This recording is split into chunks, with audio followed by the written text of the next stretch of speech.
Exciting MMRA racing action from Orlando Speedworld. Well, Carl Edwards wasn't the only racer excited about the Speed Week special. This event drew racers from all over the eastern half of the country to Florida. But unfortunately, as you can see by the clouds overhead, the weather did move in and the feature race did rain out. But we were there for several days and had some great heat races. Let's check out the action there. As the field comes around turn 4 to take the green flag, it's Greg Chesney from North Carolina leading the field.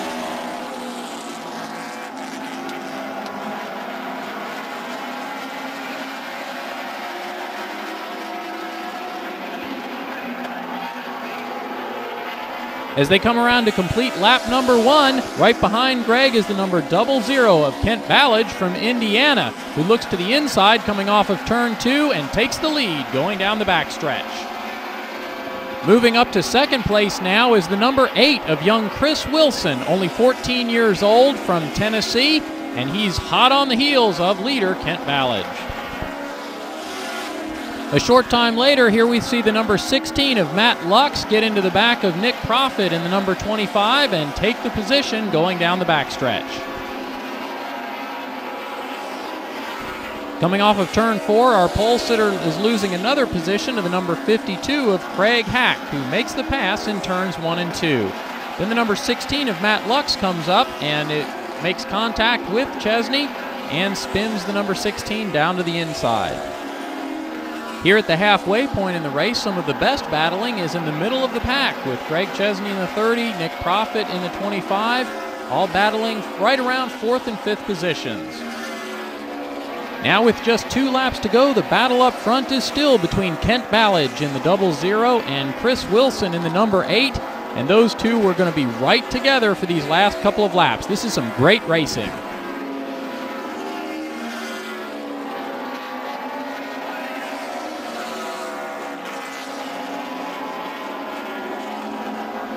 As they come off of turn number 2, Chris takes one more look to the inside, headed into 3, but Kent drives in just a little deeper and holds on to that position. As they come off of turn 4, it's Kent Ballage picking up the win in this heat race. Now here's the start of the second heat race of the night as John Lunsford leads the field down to the green flag. Good looking field of cars heads into turn 1 and they get through 1 and 2 clean. As the field comes off of turn number 4 to complete lap number 1, it's Don Napier moving up into the second position with Clifford Pugh and Dale Wilson right there.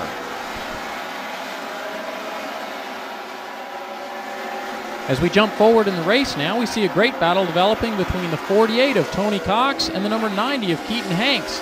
They get together and Cox holds the position as they come off of turn 4. Now here's another great battle between Tyler Brown in the orange number 15 and Troy Turner in the number 27 on the outside. Here we are later in the race and Tyler Brown has moved up to 3rd position and you can see he's pushing the car hard with smoke coming off in the corners. John Lunsford has been leading the race since the drop of the green flag, but he's coming under increasing pressure from Clifford Pugh in the number 35, who looks to the inside coming off of turn number 2 with only a handful of laps remaining. Clifford makes the pass and Tyler Brown follows him through for 2nd position. Now on the last lap, the battle continues back in the pack, but up front it's Clifford Pugh, the wily veteran, holding off the hard-charging Tyler Brown to take home the heat race win. And be sure to stay tuned. When we come back, we'll have more exciting action on MMRA Racing. Welcome back to MMRA Racing. Let's go back to Orlando Speedworld now and check out more exciting heat race action. Now here's the start of the heat race that had everybody talking down in Speed Weeks. We're filming from the backstretch, so they're just heading into turn 1 there. As they come off of turn 2, the contact is already starting. They work down the backstretch, and it's every man for himself, 3 wide into turn 3.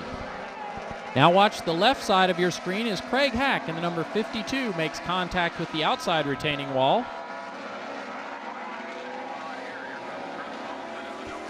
Again, it's going to be 3 wide into turn 3 as Nick Profit's on the bottom and heading for the front of the field.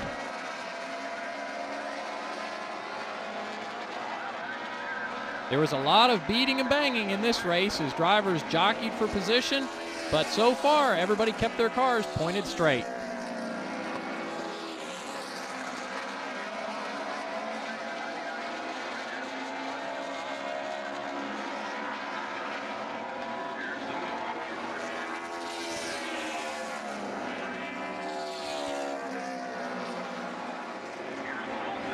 Eventually, contact will lead to a caution, though. Here's the number 8 of Chris Wilson getting into the 25 of Nick Proffitt, bringing out a caution.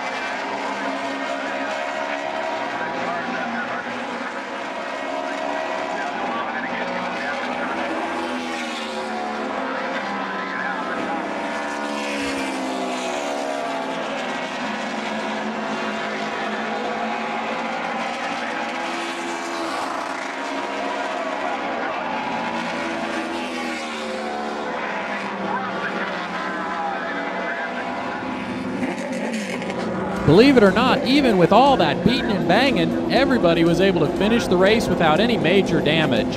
Before we head to Tennessee for our next tour race, though, let's take a look at the winners from all the heat races at the Speed Week special event.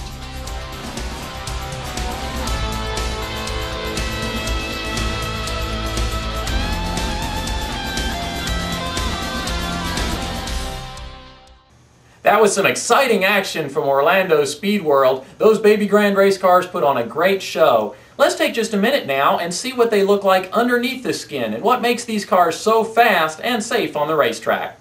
As we take a look at this completed Baby Grand roller chassis, we can see a lot of the features begin at the very end of the car. Here we have a strong steel tubular bumper with a significant crush zone, so in a minor impact, the chassis will be preserved.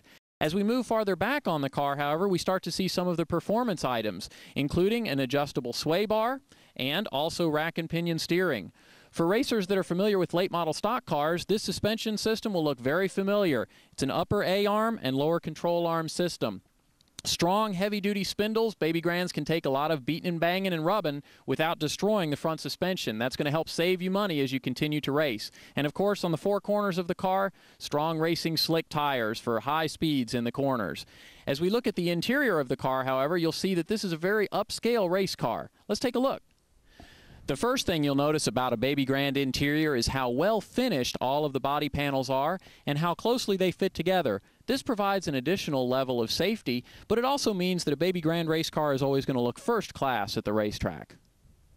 The driver's compartment of the Baby Grand features full autometer instrumentation, including oil pressure and temperature gauges, and often a memory tachometer. Over on the right side of the passenger compartment are the controls for the brake bias adjustment and also the fan switches to keep the engine cool. The rear of a Baby Grand race car includes more late model technology, as every car comes with a fuel-safe fuel cell and also a winner's quick change rear end, which makes it easy to adapt a Baby Grand from one racetrack to the next quickly. Well, we're just about out of time for now, and we hope you enjoyed learning all about the Baby Grand race cars and seeing some heat race action from Orlando Speedworld. Next week, we're going to move on to our second Touring Series stop, Riverview Speedway in Carthage, Tennessee. It's a mini Bristol, a high-banked quarter-mile oval, and we're going to be showing some mini cup racing action. So be sure to come on back next week. We hope you enjoyed the show, and thanks for tuning in to MMRA Racing. To find out more about our sport and how to get started, be sure to visit our website. The address is www.mmraracing.com. We'll see you next week.